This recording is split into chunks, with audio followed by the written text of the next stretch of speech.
Hello and welcome to Buck Wild. We're about to get wild with you guys. If you can join us, you're more than welcome to. We will probably put something in the comments and get some of you guys on camera if you want to chat. If not, you can always join us in the comments. As I've always said, guys, make sure you hit the like button, strip the subscribe button, and sat that notification button. And you can always intercept me and my good friend, my co-host, Teresa Baxter, who will be joining us. She is the jewel of the South, the Georgia Peach herself. She's coming in, and it is Teresa. Welcome, and she's back. She's back from feeling a little bit rough. I hope she's feeling better now. A little bit rough. I am better. Thank you very much. I don't know about this jewel of the South and stuff, but okay. My mum always told me, and I don't know if it was wise for her to say this because it's probably got me into trouble in time. Always flatter women. Always flatter women. Just make women feel like royalty.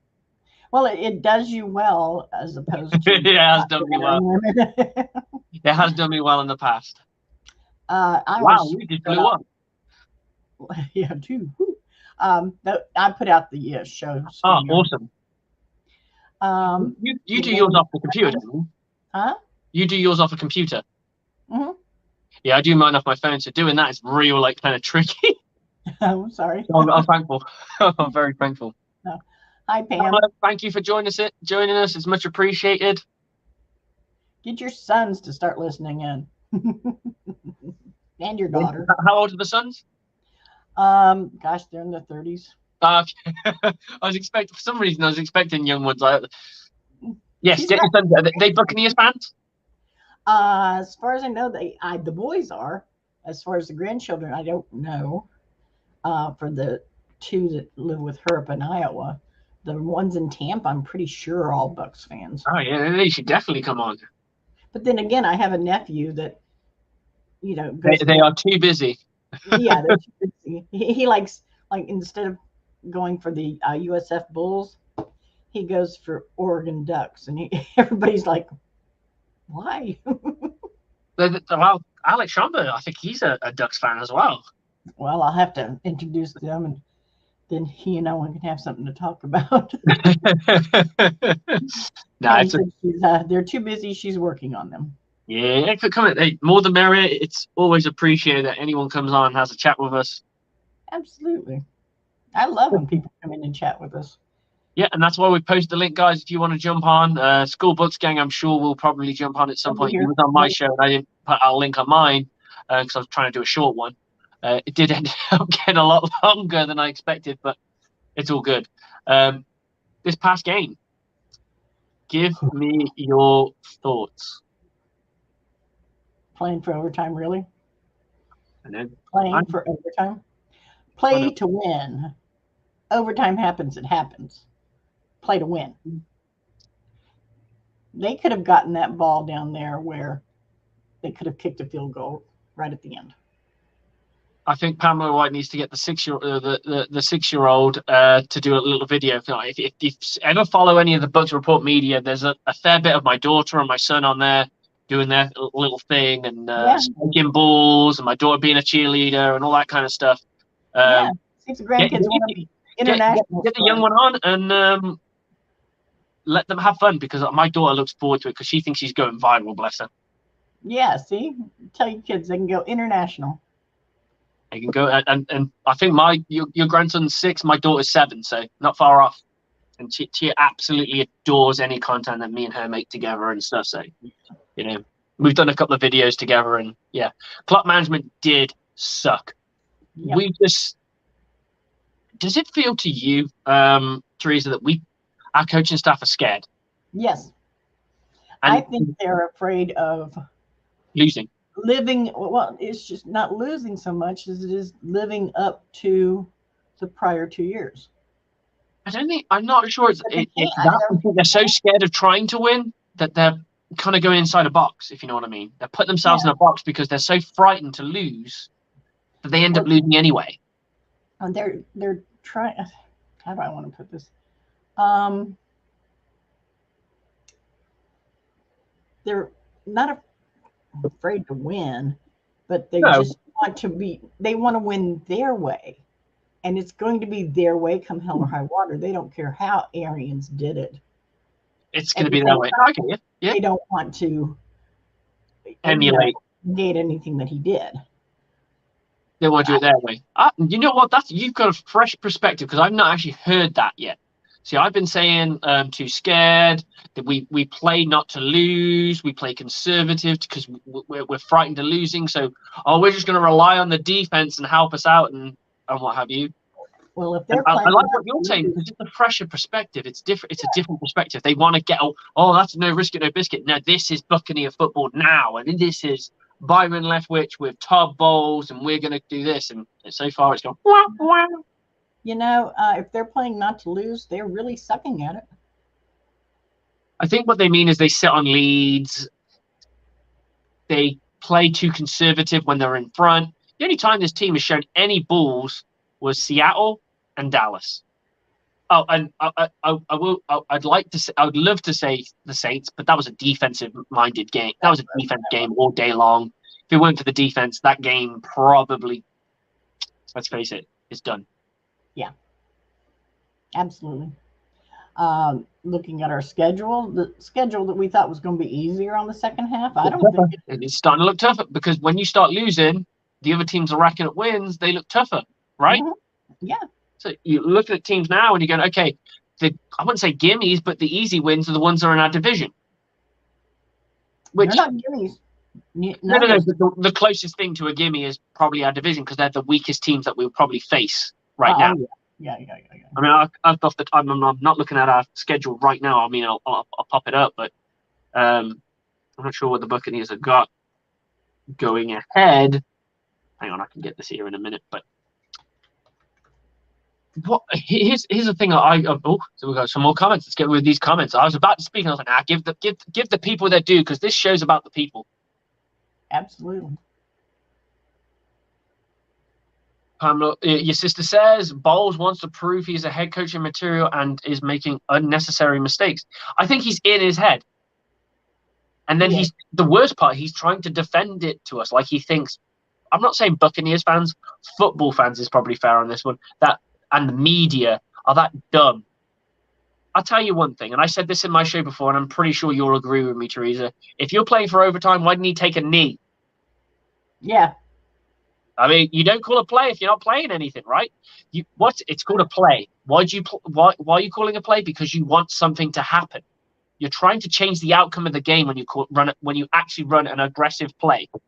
So if you were just going to go for the motions, why did you put this offense at risk of a tough? He said in his loads of stuff's coming through my head, and I'm just clicking to new stuff. He said, "Oh well, we could have had an interception. You could have. So why did you call a damn pass? Why did your offensive coordinator call a damn pass play? Yeah, in regulation because that could have got picked off and killed the game right there and then. Don't give me this trash. Yeah, that's ridiculous. Hey, Chris Cole, what you doing? I think that the Jets are still sitting in his mind. You know what? That's not a bad take. I completely agree with it. I think he is so frightened to make big decisions because he's worried about. The thing is, you're now at a point where you're playing it desperate. It's going to get harder. It's getting harder now because 6 games left. 6 games? Yeah. 6 games left, and you now have to make decisions that are crucial because you lose one more, you're probably out. Mm-hmm. The only thing that's going for this Buccaneers football team is the fact that our division is so terrible that we're still in the division and we can still win and get the 4th place.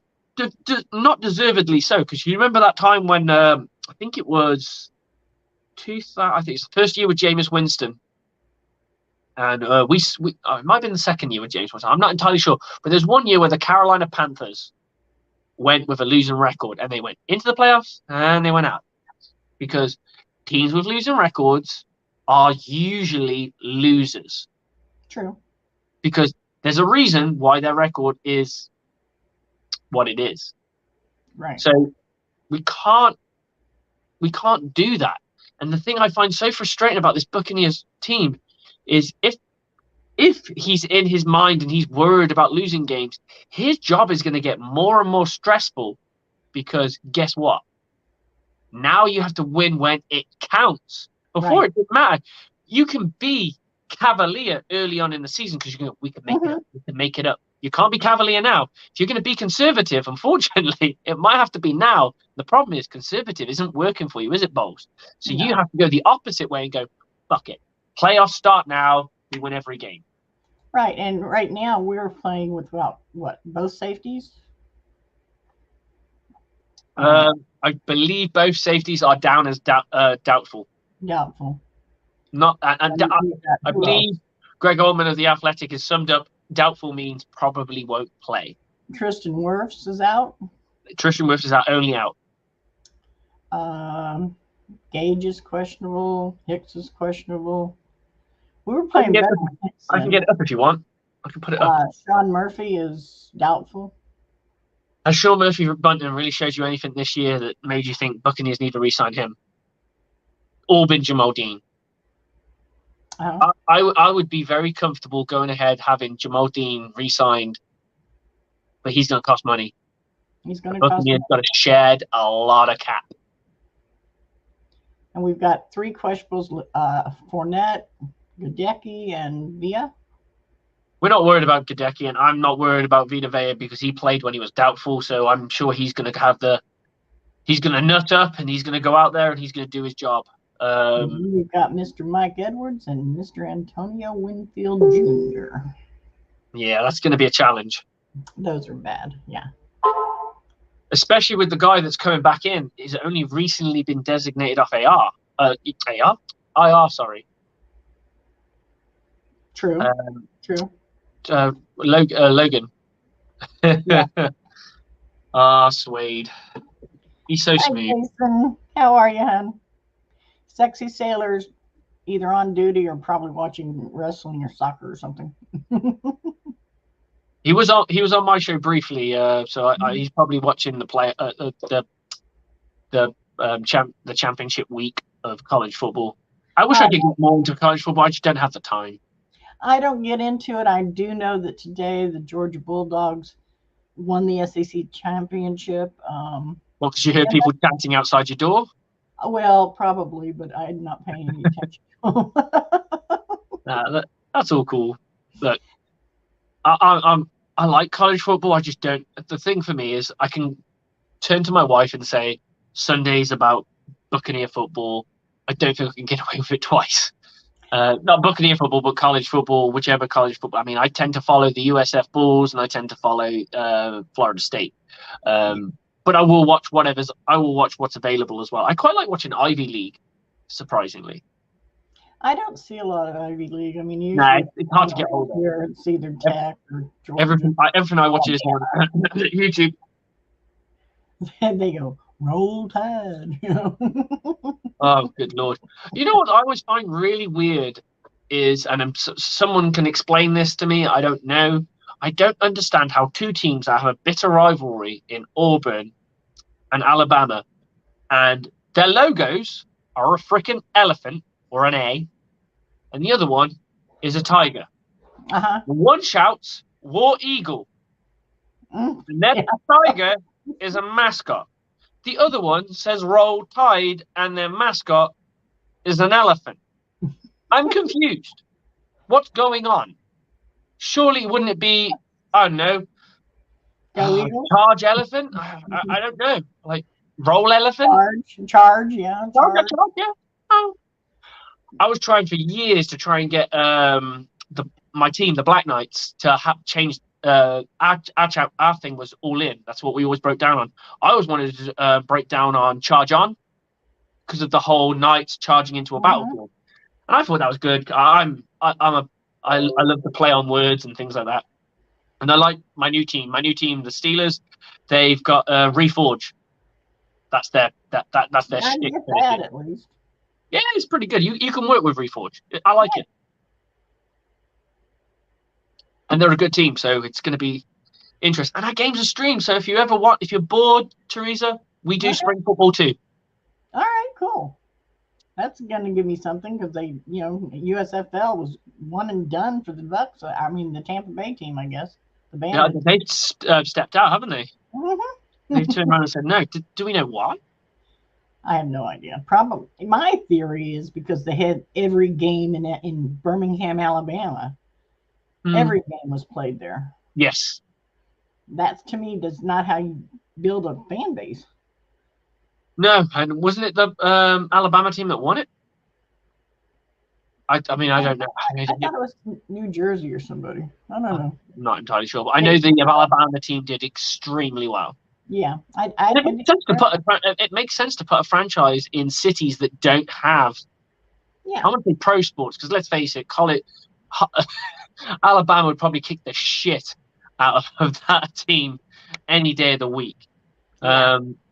So, it's not like that, But we were looking forward to hearing about, and I don't want to stick on college football too much because this is a Bucks Forward show. But I was really disappointed to hear that potentially it's more than likely that Deion Sanders doesn't go to USF. And I thought, wow, the magic that could happen there. I think that they have already said that he has agreed to terms with Colorado. $5 million. Pretty much. A lot of people are saying it's like it's pretty much a done deal. Yeah. And apparently there's certain things happening in motion about coaches transferring and transfer portals. People basically saying we're going to be in this place. It's a shame because I really would like to see USF kind of really make that big step forward and become I wouldn't say a powerhouse, but like a powerhouse like UCF did. That big step that they made. But I also get why going to a Power 5 school is the real step forward for him. Yeah, because at the end of the day, I mean, people can turn around and say Colorado's not great, and they're probably right. But at the end of the day, like someone said to me, it's not a nice place to go to, and I'm like, well, if that was the case, then Hawaii would probably be the best team in college football, right? Oh, yeah, definitely. Maybe you could go anywhere in the world. You're only going there because it's a freaking nice place. I ain't going to Alabama. I'm going to Hawaii. Yeah, I know somebody in Hawaii, and he loved it there. He loved it. He said not only was the football good, he said you couldn't beat where you were. And Hawaiian people, Polynesian culture is so... just trying the best way. It's so empowering. It's so vibrant, and they're so traditional as well. Like they're still like you could almost, I wouldn't say medieval because obviously it's not medieval, but they're very traditionalists in the sense that they still practice a lot of the stuff like 200 years ago and things like that. And it's so vibrant, and I love like Polynesian. When we see a player that gets drafted. That's of Polynesian culture, and they do the war dance. Now, unfortunately for them, they don't realize this. They're actually doing the haka, and the haka is from New Zealand. So if you're Polynesian and you're doing the haka, sorry, I hate to break it to you, you're not from New Zealand, so you can't technically do it. That's not your war dance. Everyone has their own. I learned this because in rugby, this is kind of a cool thing. I don't know if you've ever watched the All Blacks? The what? The New Zealand All Blacks rugby team. All right. So every time before they hit the field, before kickoff, they will do a war dance, the entire team. I like that. In front of the opposing team. Now, the beauty is when you get like a Samoa and Tonga, they do it at each other. And there's so much hype in it. Like it's really like there's like all these kind of like tongues out going like really like aggressive nature. It's amazing to watch. And it like the haka itself is an absolute it's amazing to see. Like I've not seen it live, but I've seen the Sembi, which is the Samoan version, and I've seen the Thakatau, which is the Thimbi is the Fijian version, and I can't remember. I've seen the Tongan version as well, whatever they call it, the Etatau or something like that, which is where our boy Vita Vea comes from. He's Tongan. Right. But I remember, I think there was a player from, I think he came from like a university in the West. And when he was going to the draft, he did the haka. And I'm like, is he from New Zealand? Searched him up. No. Second generation Hawaiian. You can't do the haka. That's their war dance. Everyone has their own. And it's because it's part of that little area's culture. Maybe that's what we need. We need a war dance. Yeah, we don't have one. Yeah, we need like drunken pirates out on the field or Yeah, that'll be ace. something. With their swords and their bottle of rum. Yeah. Yeah, but, okay, Captain Morgan sponsored the NFL, so why not? Yeah, why not? Not that I drink Captain Morgan, but other alcoholic drinks are available. Just putting that out. just in case I get done for promoting. Oh, Anyway, let's get back to our Buccaneers. Look, we picked one. yes. We shouldn't have. The Buccaneers sat on a lead and sat on a lead and sat on a lead. And eventually, guess what? Leads tend to evaporate. And hey, Bells, you know what? They're going to let Chubb run it. And he got better and better throughout that game. Why? Because our defense was getting more and more worn out. Yeah. Why didn't they score in the first premise of overtime? Because the defense was still fresh. We got worn out and we gave it up. Yep. And to be honest, I can't put anything on this defense. I can put 3 losses on this defense. I can put on my heart, no shadow of a doubt, I can turn around and say the Buccaneers sucked when we played Carolina. Oh, yeah. We sucked when we played Kansas City. Uh-huh.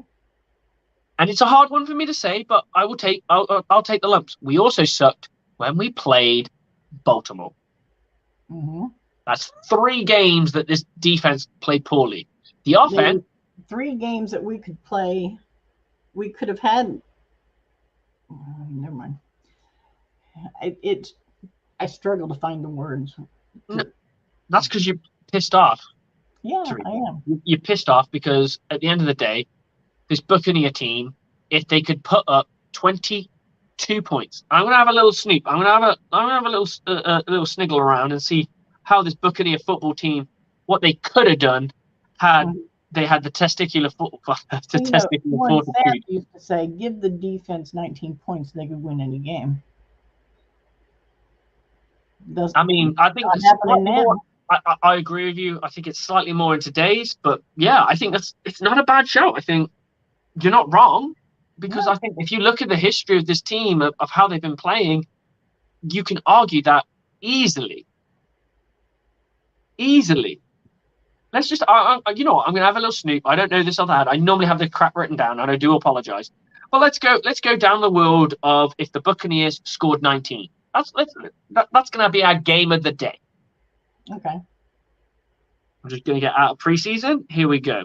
Saints. So we outscored them, so it doesn't matter. But we still would have beaten them. So we had no chance of beating the Chiefs. No chance of beating the Chiefs. That's fine. They're a very, very good offensive football team. That was always going to be a tough game to win. Right. We scored 18 against the Steelers, and I said if the Buccaneers could score 22. Okay? Mm-hmm. So if the Buccaneers score 22, they beat the Steelers. We get 1 win.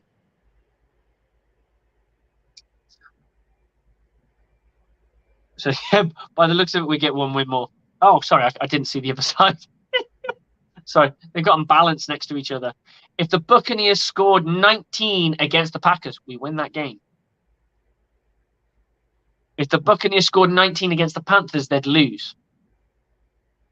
If the Buccaneers scored 19 against the Rams, they would have won, and they did. They just didn't need to. If they went 22, let's go 21. Yeah, let's go 22. Okay. Let's go 22 because it's essentially 3 touchdowns. We would have beat the Panthers. So we would have beat the Steelers. Yep. So we go.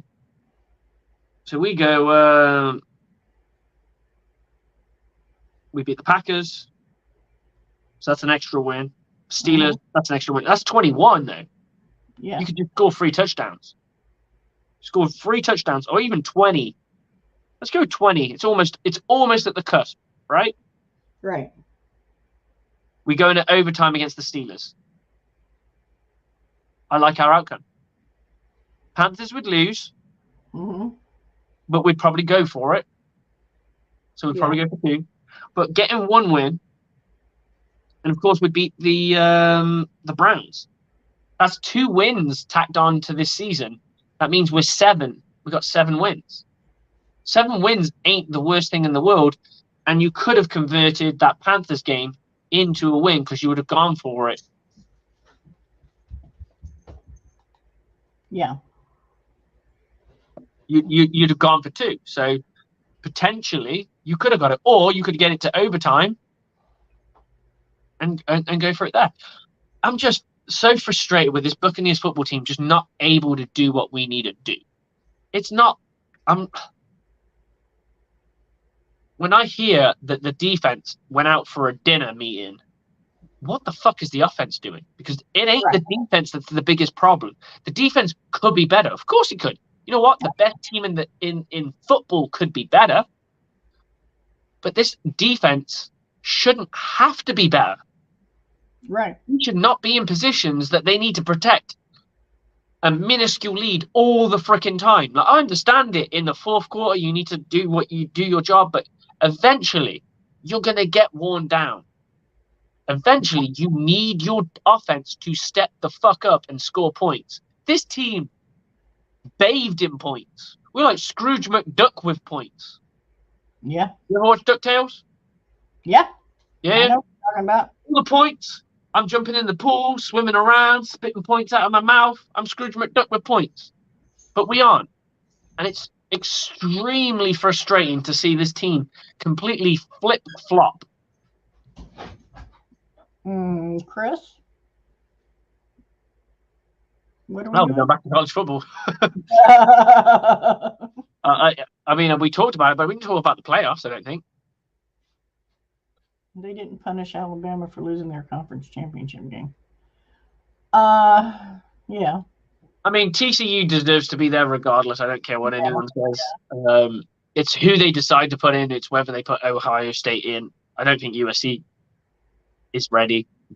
To be honest, I think there'll be a one-and-done team in the playoffs for sure. Yeah. I really do. And Lincoln Riley's done a great job. Is it Lincoln Riley? No, I can't remember. I don't know who the coaches are.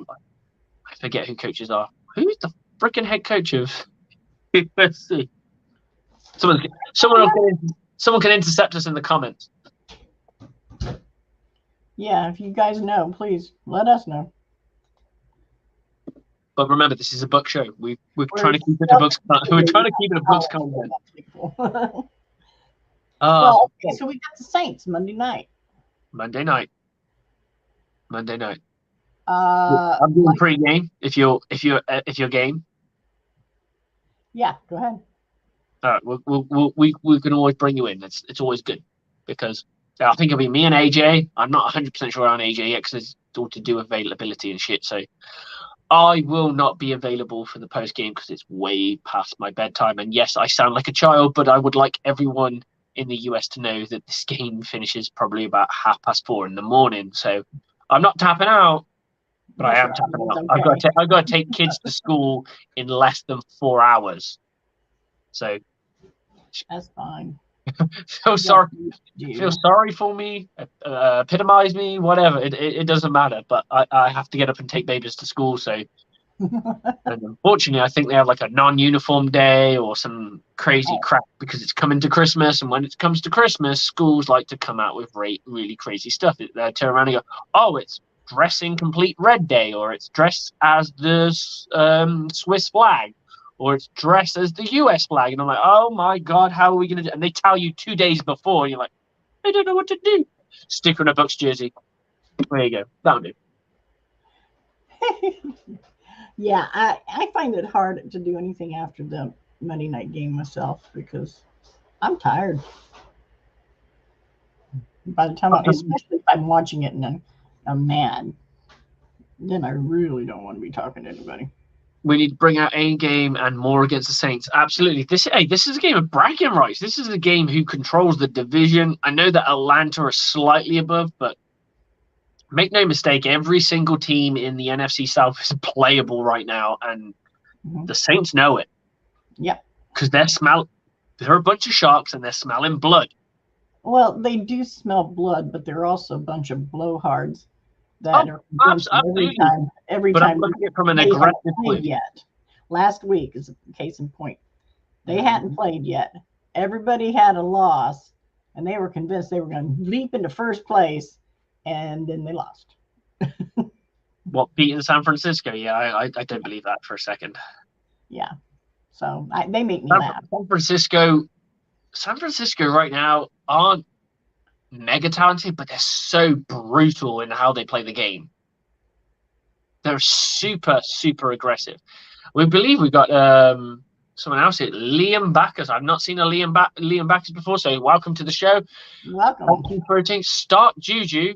I think you're on the wrong stream, mate.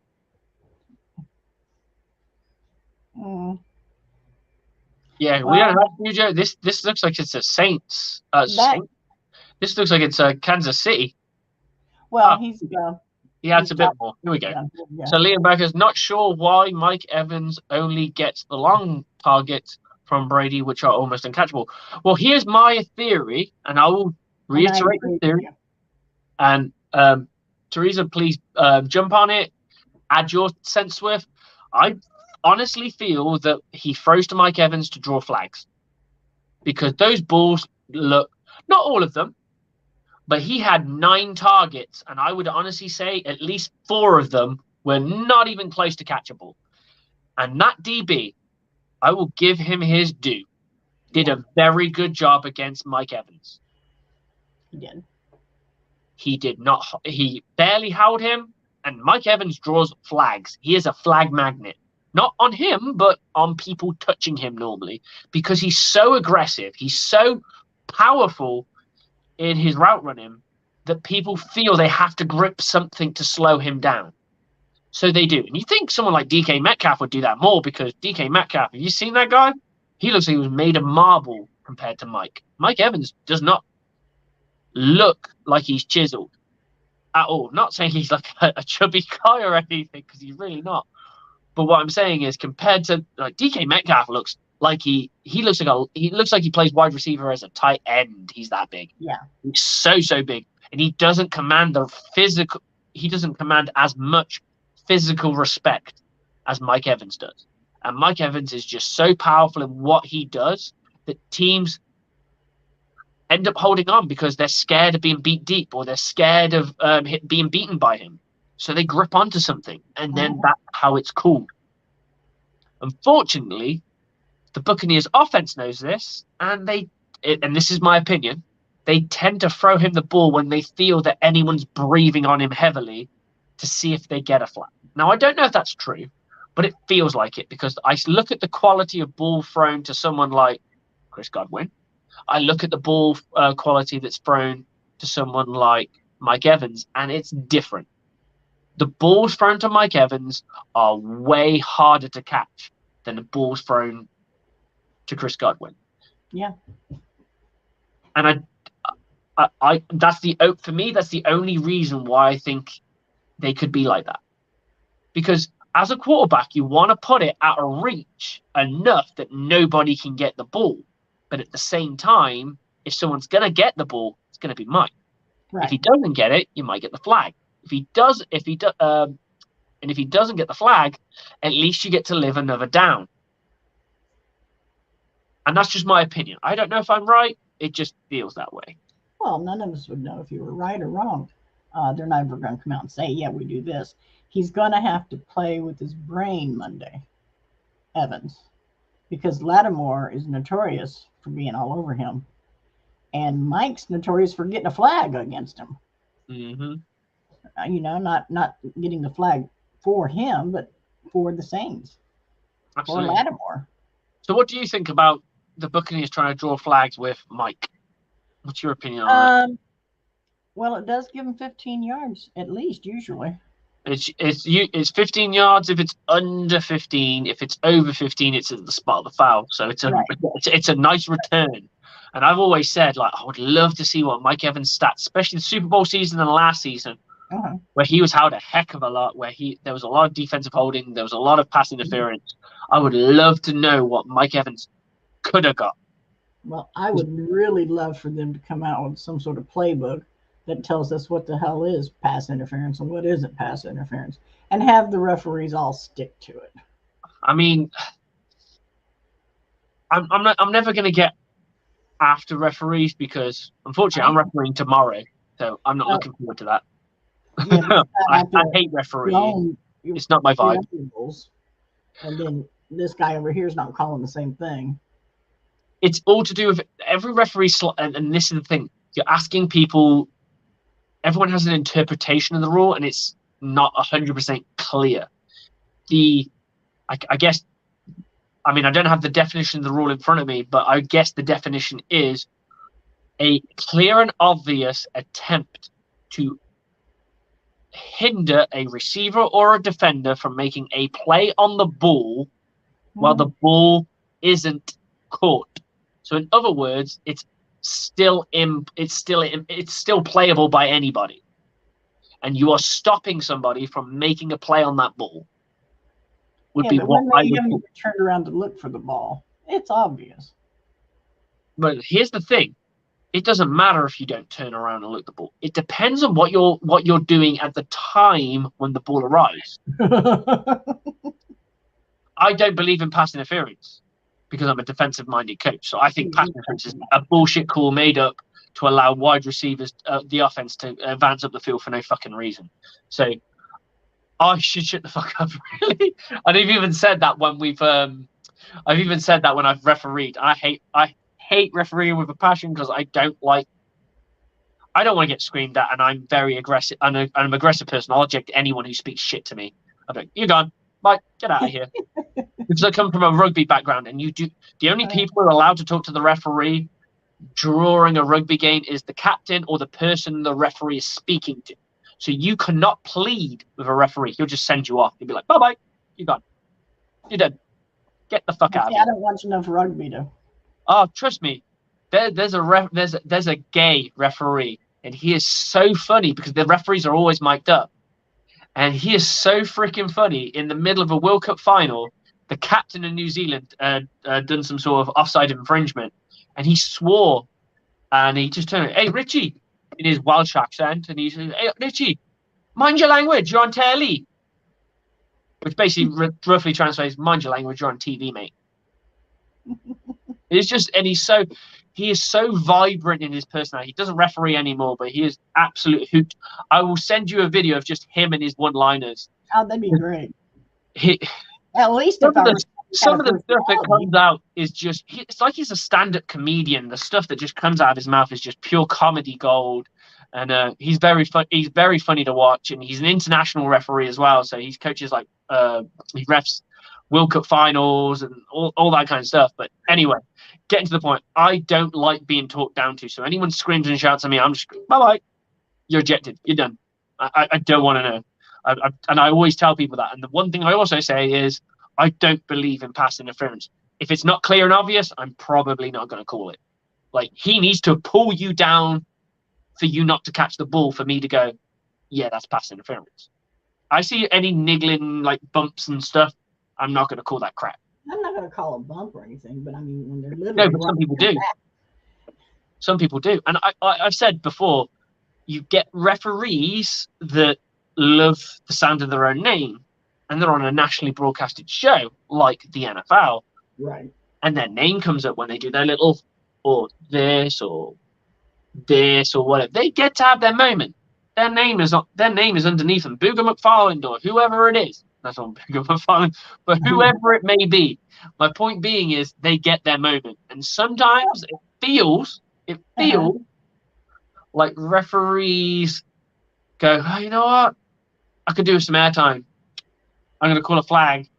Well, because sometimes stuff and you're like, what? Let's give them 15 minutes before the game and let them do their little dance moves and everything. We'll call them each out by name. But you're not watching then. You've zoned out. I would pay to watch that. I would pay to watch that. you would pay to watch grown-ass old men dance? Yep. Okay. On the sidelines, yep. Just get Buccaneers. You need to get more male cheerleaders for my friend Teresa. She needs that shit. Old men cheerleaders. Old men cheerleaders. Not them young boys. She want them boys doing the twist.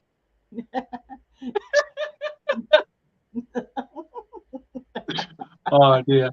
But yeah, that's it for me. I think sometimes you get referees that let them play, and I think the referees they got this week let them play. Yeah, I didn't mind the game. And I if you, didn't mind the game. But I do see where some teams, and we've had our share too. I mean, everybody in the NFL has, where you're getting these calls and you're like, but 2 plays before they did it and it was fine. Now 2 plays and later, that's you're calling for a inconsistency, penalty. because you want, if someone's saying I'm letting them play, you want them to let them play. Everybody let them play. It feels tough when you feel hard done by when they've been letting them play, and then all of a sudden they don't, and it's against your team because you're like, hang on, you've been letting them play all this time. I'm guessing Pamela likes the other way around. She likes the younger men. Oh, she probably does. She likes that Magic Mike, Chip and Dale stuff. Well, I'm not saying it's a sex object thing. I'm saying it's a hilarious comedy relief. Okay. I don't know. I know my daughter wants to be a cheerleader, so I shrug. Good luck to you. Just don't let her be one of those obnoxious cheerleaders. I've not met a cheerleader to know if they're obnoxious, so I have no idea. Some of them are. I think cheerleading in the UK is a very niche thing. Like, you don't do it in high school. Oh, really? No. It's the soccer and all this. The English sports don't require cheerleaders. I was going to say, I know they didn't do it for soccer. Even here, they don't do it for soccer. Our biggest sports are cricket, rugby, and soccer. So none of those sports have cheerleaders. Yeah. So there's no need for them. So there's no, like, that whole like kind of cheerleader hierarchy in high school, where I guess where you're getting that whole obnoxious kind of vibe from.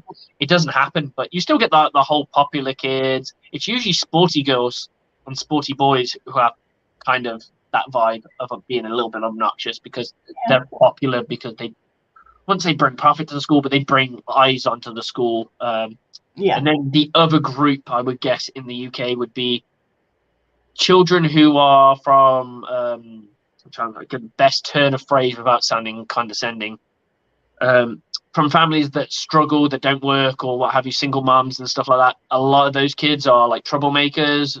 Not all of them, obviously. They get into fights. We call them rough. They're rough kids. And they like fighting with people. They're usually quite nasty. That's the second tier of like popular. So you're either popular because you're an asshole, popular because you're really good at sport, popular because you're female and really good at sport, and then thirdly, you're popular and you're female and you're rough. Those are the four dynamics in English. It's pretty much the same as it is over here. Yeah. I guess I suppose cheerleaders are athletic, so you don't see too much in the NFL, but in college they're very athletic. In college they're athletic, even in high school level they're athletic. I've seen stuff for sure. When they do the jumping shit, that's crazy. Well, they would go. They don't do that at the high school, not as much. But they would, every time this team would score, they'd have to do a push-up for every point they had. And so if you got a high-scoring game, they're down there doing 28, push-ups in between scores, and then if it score again, add another 7. Absolutely. Okay, fair enough. So my daughter wants to be a cheerleader. She does ballet, so she's drama, ballet, anything. She does, dance. She can't sing to save her life, bless her. Ballet's rough on the body. Sorry? I said ballet's rough on the body. Yeah, my daughter's not very good at it though. Well, I mean, I don't know. I've never actually seen her, but she lacks a lot of discipline because she's all the ballerinas I knew had. She suffers with dyspraxia, which means her balance is a little bit chaotic. But drama, Jesus Christ, that girl could drop tears just by looking in the wrong direction. It's insane. She went to a drama club. I do apologize to anyone who's watching the show and expecting Bucks content, and I'm talking about my daughter's drama. I will get to the Bucks and I will shut the fuck up about my family. But she went to this drama club, and they seriously asked her if she was okay because she was in balls of tears, and they in tears, like floods of tears, and they're like, "Oh, is you okay?" And she went, "Yeah, I'm just acting. You asked me to act an emotion. I'm being sad." And she sat in a chair, cried her eyes out, and they asked her if she was okay, and she was like, "Yeah, I'm just acting." And now I can't trust a word that girl says because she cries at freaking everything. I say boo to her, tears come down. I'm like, oh my god, she's gonna be the girl that cried wolf. Dude, you're in so much trouble. Mm-hmm. Anyway, let's get back to these Tampa Bay Buccaneers. Tampa Bay. So our defense takes out each other for a nice little meal out, and they're talking about what they can do better. I tell you what, you need to do better, Tampa Bay Buccaneers defense. Don't let anyone score ever again, because that's the only freaking way. Because if you're relying on this offense, you either need to score for them. And I've been on a team where our mindset was we need to get the ball because this offense ain't scoring. We need to score for them. And do you know what happens with that? You play worse because you are being overly aggressive. Mm-hmm. Do what you do. You're not actually doing a bad job. The statistics are on your side. You went against a very good offensive line. You went against a very good running back. And to be fair, he got most of his yards in overtime and in the fourth quarter. You had shut him down for 3 quarters, and yes, you could have done better. But you know what the offense could have done? Scored 3 measly points. You mean... All they had to do, they just need to get in field goal range once, and that game was done. Mm-hmm. You mean like score touchdowns instead of field goals? And I mean, I'd take, at that point, I'd take a field goal, but you're absolutely right. Field goals are discouraged. Well, it's like touchdowns are encouraged. A knife to a gunfight, you know? Eventually, the gun's going to win. You have a bit of a phrase. I don't know if I call it your phrase. What's touchdowns are what?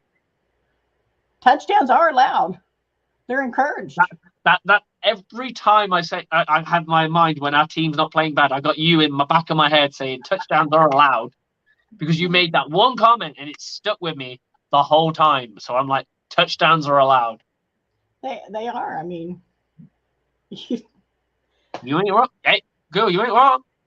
You got a great tight end, it looks like, coming in. You're getting Cameron Brate back, I believe. Yep. We had him for the last game anyway. We got wide receivers. We got Scotty Miller. Play him more. You've got Mike and Chris are both good. Julio starting to get healthy. Sparingly. Gage, we got to get him healthy. He could really help out. I haven't seen Perriman. No, Perriman was in the game more than Scotty Miller. Yeah, and he didn't do anything. I mean, they didn't throw to him. He was in that part of that mix at the end where. But the frustrating thing is here, Teresa, in the last couple of games, Scotty Miller, I wouldn't say he's gone off, like he's like exploded, but he's made his presence known. You look at the game against the Rams, he basically, if it weren't for him and Otten to finish off the drive, it didn't look like we would have got into scoring position because he was so good at what he did. He was running those hitch routes where he was coming back and catching the ball, taking it straight to the sideline. Where was that? And yeah, Pamela White, absolutely. Play Otten more. Do you know why teams occasionally pip games? Here's the thing, and this is what I believe. When you have a guy that no one is regarding as a viable threat, when they go off, guess what? They have to account for it. And that opens up absolutely everything because all of a sudden they're swarming to this guy who's been a ball magnet or a touchdown magnet or a lightning rod on the offense. And it's Cade Otton.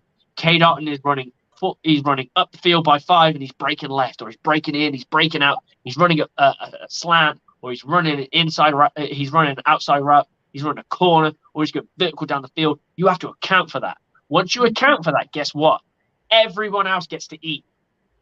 The more you share, one thing that Tom Brady has supposedly been good at, and we can argue right now, and this has just clicked in my head, one thing that Tom Brady's always been known for is sharing the ball.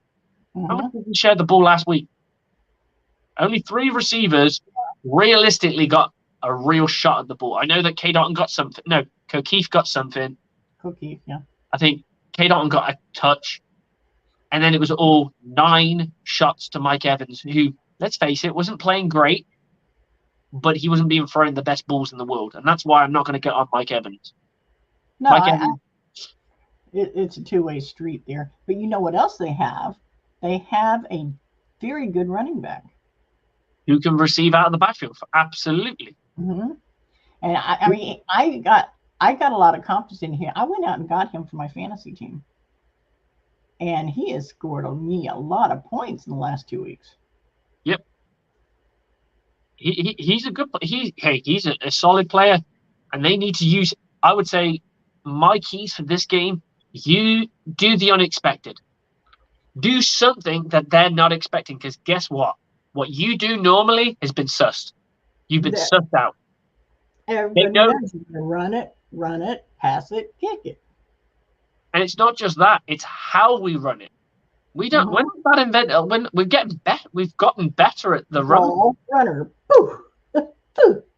But A gap, occasionally a C gap. It's not. The run scheme itself is so simplistic. I think it's really easy to read, and we used to. And I haven't looked this week because, to be honest, I have not had time because I've got to get myself ready for season.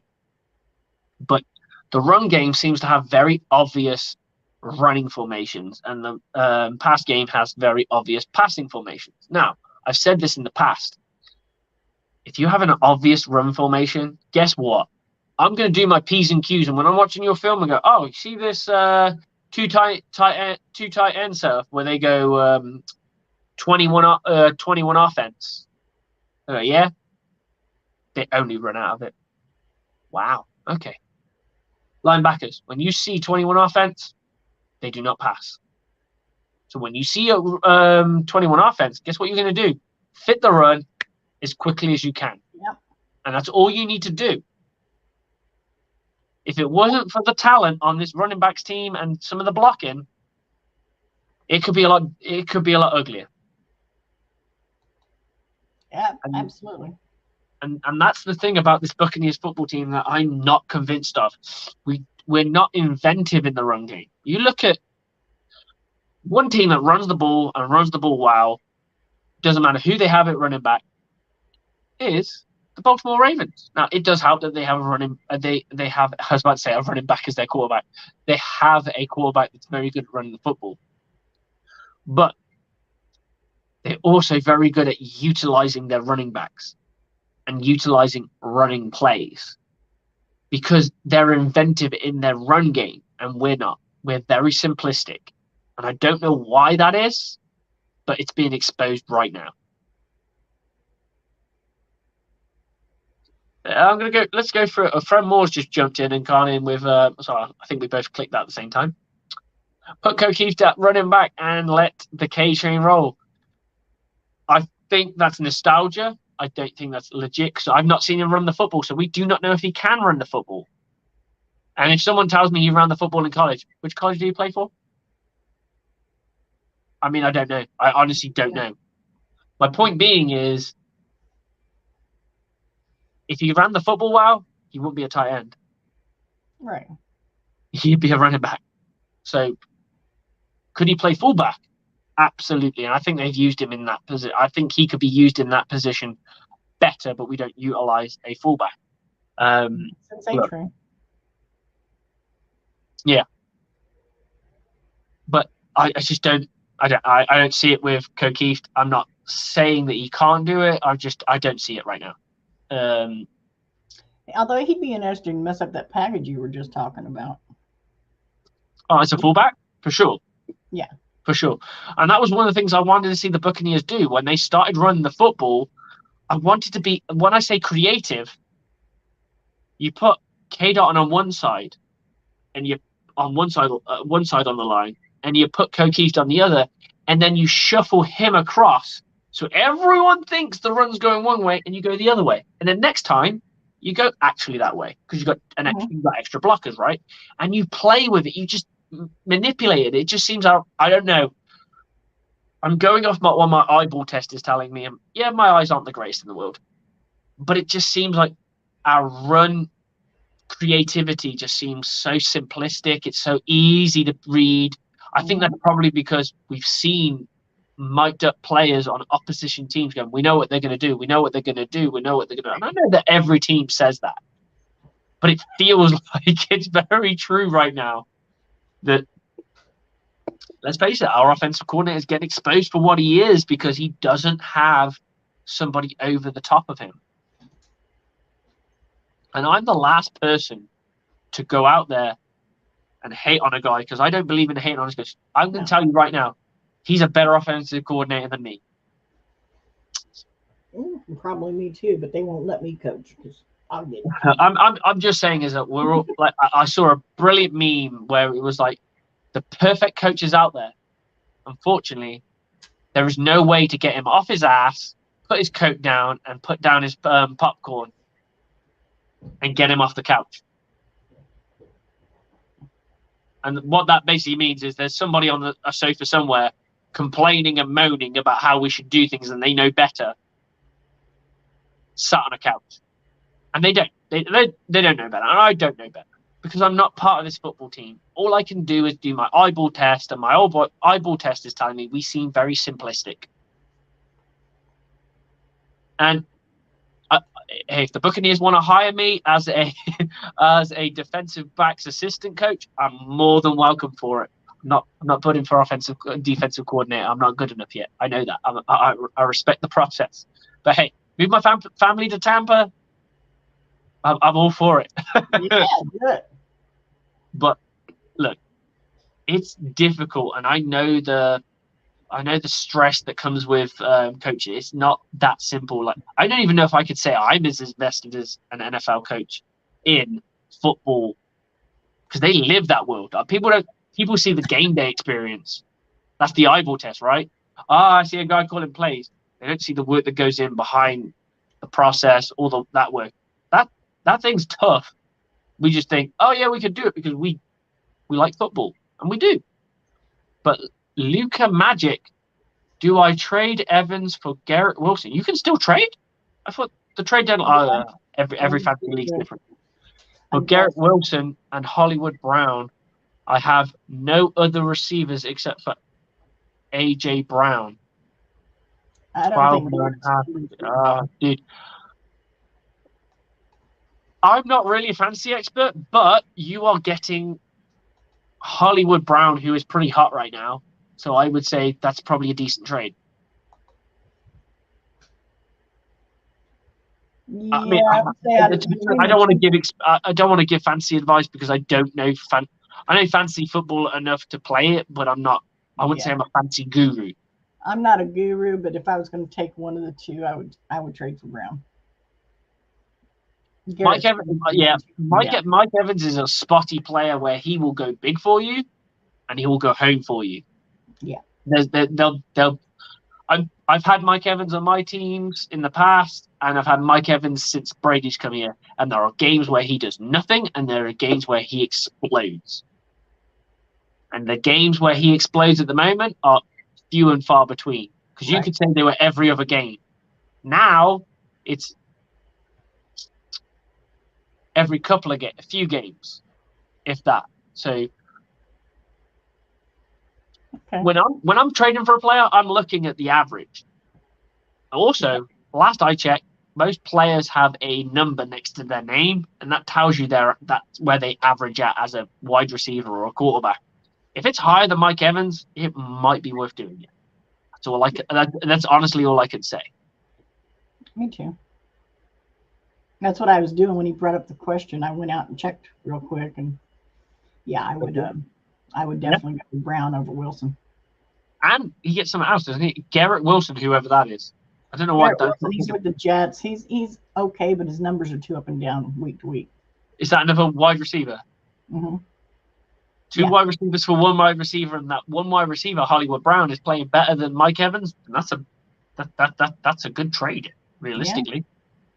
But fantasy football and real football are two different beasts, and we want our Tampa Bay. I've said to my wife, and I've said this 1,000 times. I don't know if you're the same as me. I would happily lose every single fantasy football game. I would lose every pick I make in football if it meant the Buccaneers won. Yeah. I couldn't give a shit about my fantasy football team. I care more about my Bucks. Absolutely. Well, we got a good game coming up Monday night. We've already retired Jameis Wilson, it looks like, from the Saints starting quarterback position. Andy Dalton? Uh-huh. Okay. We retired the Bucks. I mean, we retired Jameis, so Jameis is done. Don't let anything happen to Andy Dalton, or we might get Jameis back, or we might get Taysom Hill, but I doubt that. I mean, Taysom Hill is going to be one of those players they put in for like little bits here and there. They're never going to really commit to him. Yeah, they are missing their safety, JT Gregg. They are missing Peyton Turning, defensive end. Yeah. PJ Williams, their cornerback, is out. Yep. I don't know how much these guys are in the rotation as starting. PJ Williams, I believe, is a starter. I believe that one's going to hurt him. They've also got Bradley Roby as a cornerback that's got out with questionable with concussion, and Marshawn Lattimore is also questionable with his admin. You know what I mean. Who I say to this one, Teresa? Mike, if you hear me, I know you're not watching. I know you're watching. Yeah. Mike, run full force into Marshawn Lattimore and put him on his ass. Yep. Because once he hits that, his ass hits that dirt, the wind's going to get knocked straight out of him. And a guy with an abdomen injury is going to freaking feel it. Run straight through it, push him off. Don't make that one feel so good. Make him think about defending you. Because if he's going to play off, if he plays off, which he probably will, get the route shortened.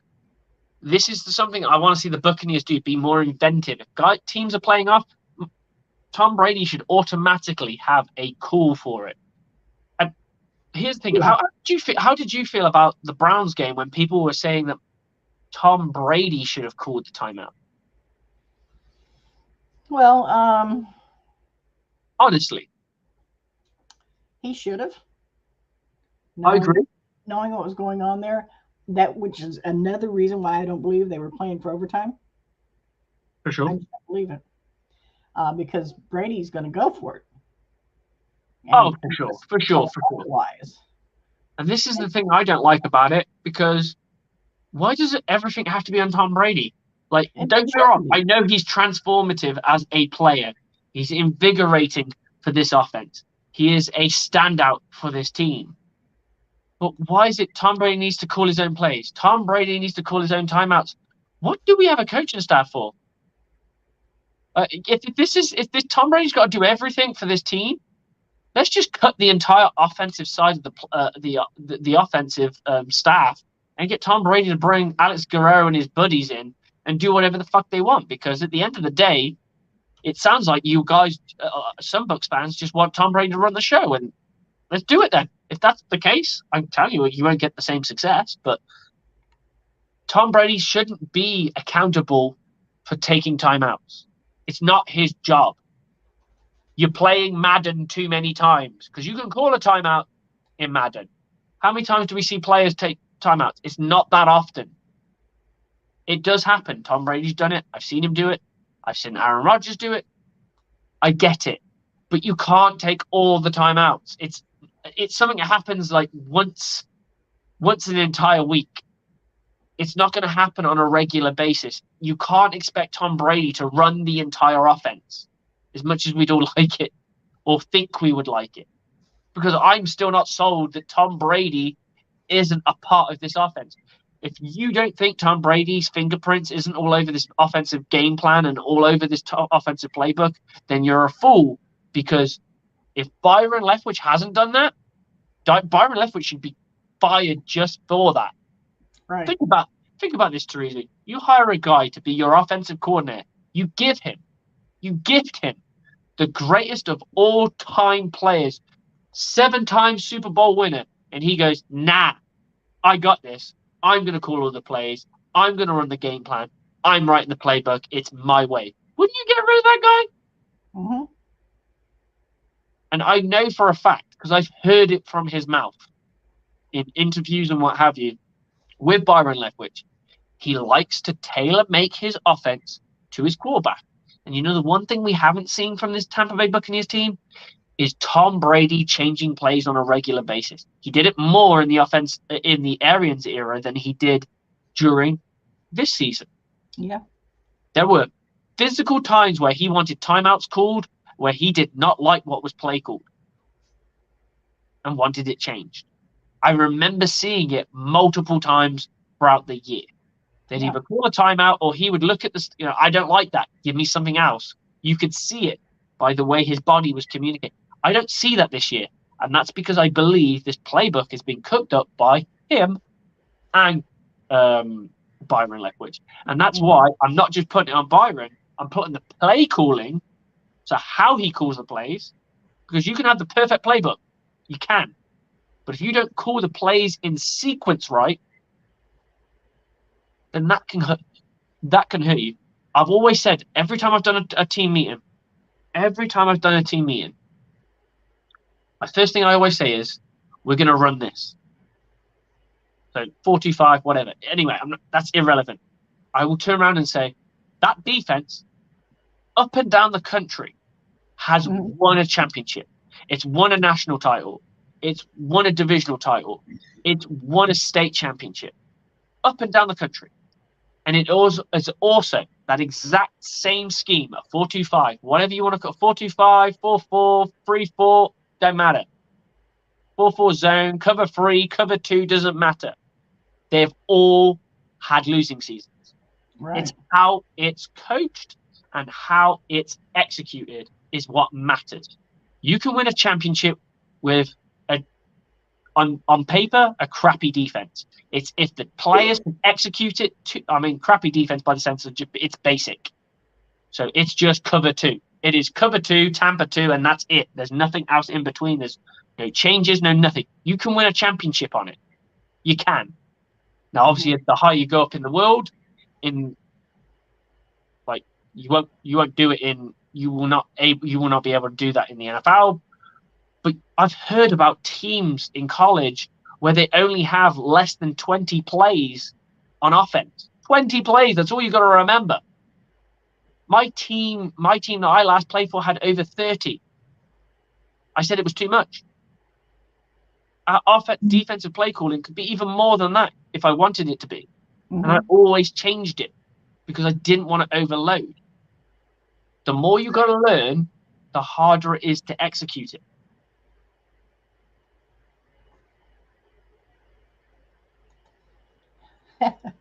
That's funny. No, he's just very passionate, guys.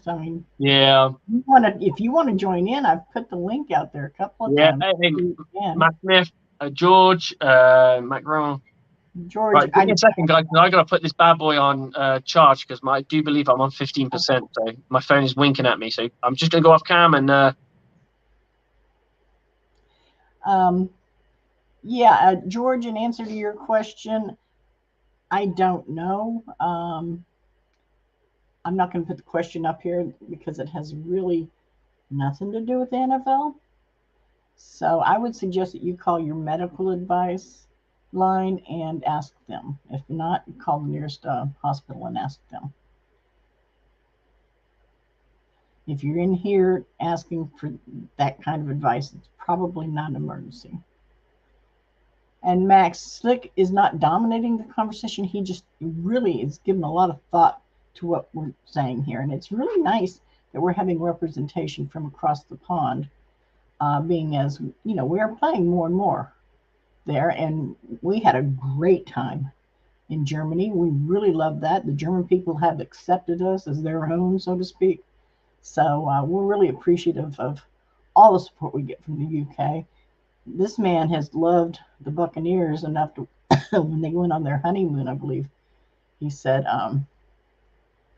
he used to come and they came to the States and went to a game, and that's when they figured out he was having his firstborn. His wife got a little overheated.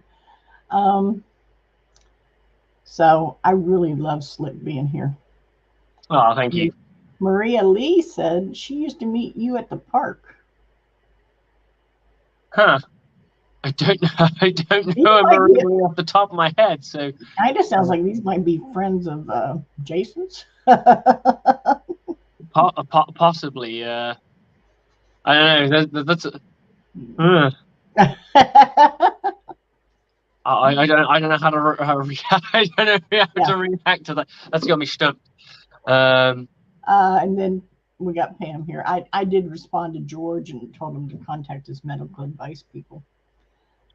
Yeah, I don't know if he's playing or that's. I don't either. And I said, since he's asking us, it's probably not an emergency, so he just needs to go ahead and call them. George, go get yourself checked out. That's all you got to do. We can't help you. We talk football. We don't talk medical. I've got nothing in medical, so do what you got to do. No, nothing for you. Sorry, buddy. Oh, dude. But Pam says you're making a lot of sense. I think I'm just echoing what a lot of people are feeling, and I'm a very logical person. I know me and you hit on the same thing multiple times. I don't think me and you have ever had a disagreement on anything. Not usually. Oh God, here we go. I've just seen a comment. I definitely think that these might. This is one of Jason. Yeah. One of the guys. I may or may not have slept with you before. Oh, good Lord! I don't.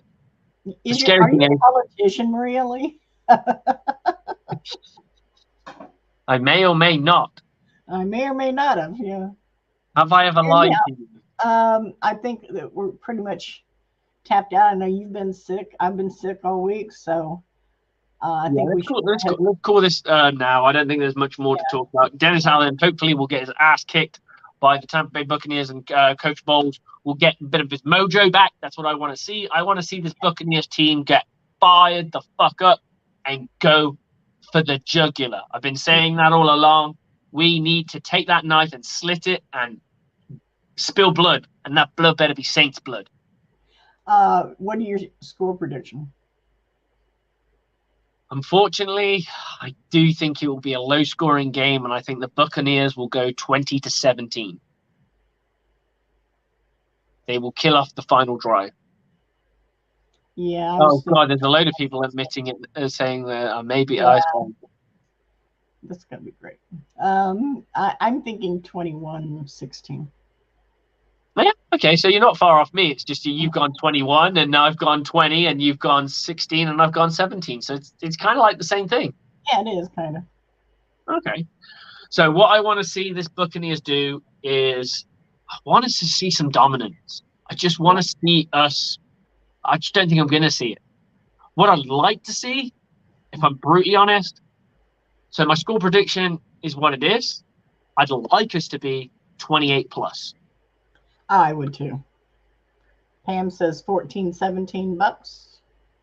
Honestly, the way we're going, it's very possible. The Buccaneers don't score more than 2 touchdowns. Very rarely score more than 2 touchdowns anyway, if that. So that's not a bad stab in the dark, Pam. Yeah, I want to see Kamara taken out. Just not taken out, but just nullified.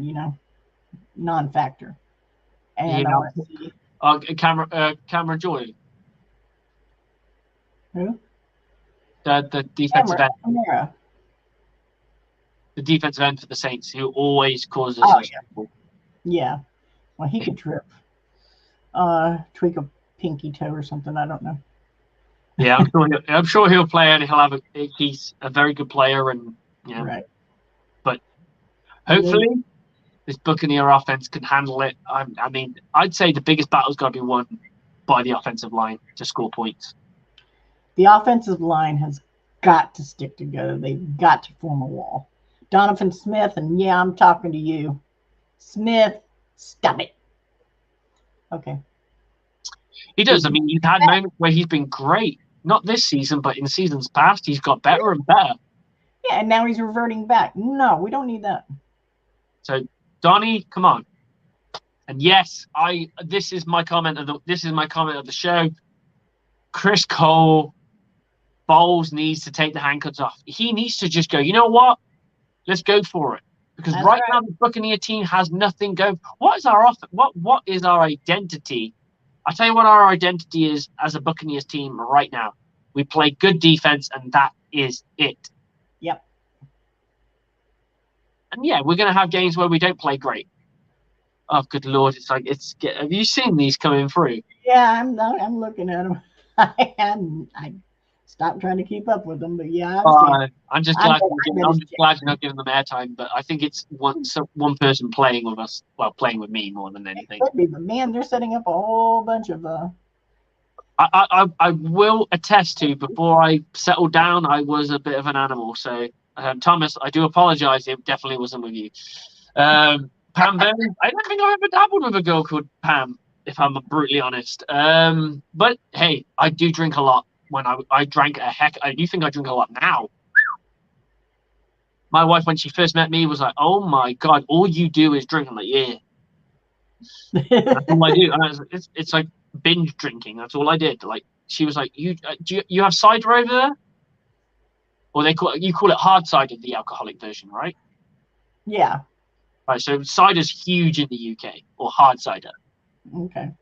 It's about as strong as beer, and I probably drink about 6 liters a night. Woo. That's a lot. I was a drinker. Rugby culture. All they do is drink and do stupid shit. Like, there's even a rule: if you know, when you go to a bar or anywhere and you get a drink, and then someone buys you another drink and you have 2, you are obligated by rugby law, to down one of those drinks. Otherwise, or take it down in one, yeah. Otherwise, you are considered what's called double parked, and that's a cardinal sin. Ah, okay. So yeah, there's usually a lot of alcohol flowing in these things. So it's very possible that some of these people may be legit. I doubt it, but I think my daughter's over there taking notes. So ply them with cider. Oh Lord. Oh dear. No, I was a bit of an animal. I mean, my wife, bless her, she was well aware of my reputation as a ladies' man before we met. That's not a good thing. Anyway, it's not a good thing. Either way, guys, we're going to call it a night. It is getting late. Buccaneers are going to play. It's Monday Night Football. It's all to play for, and this win could set the division apart. Hopefully, the Atlanta Falcons pit one for us, and they lose out. I'll be watching and rooting that on tomorrow. Absolutely, and I mean, I'll be probably watching Red Zone, but hey, what we need is a Buccaneers signature win right now.